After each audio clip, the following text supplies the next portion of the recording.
కొందరు నటులు తొలి రోజుల అనుభవాలు చిత్ర విచిత్రంగా ఉంటాయి.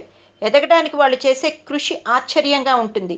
చెన్నైలో ఒకప్పుడు ఫిలిం ఛాంబర్ నిర్వహించిన యాక్టింగ్ ఇన్స్టిట్యూట్లో శిక్షణ పొందిన నటుల్లో చిరంజీవి, హాస్య నటుడు సుధాకర్, శివరంజని ఫేమ్ హరిప్రసాద్ అప్పట్లో ఒకే రూమ్లో ఉండేవారు.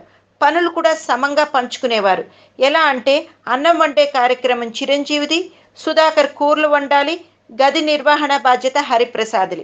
ఇదిలా ఉండగా హరిప్రసాద్‌కు ఒక సమస్య ఎదురైంది. ఒక రౌడీ తరచుగా అతన్ని పట్టుకుని అతని మెతకదనం ఆసరాగా తీసుకుని ఉత్తపుణ్యానికి డబ్బులు ఇవ్వమని బెదిరించడం మొదలుపెట్టాడు.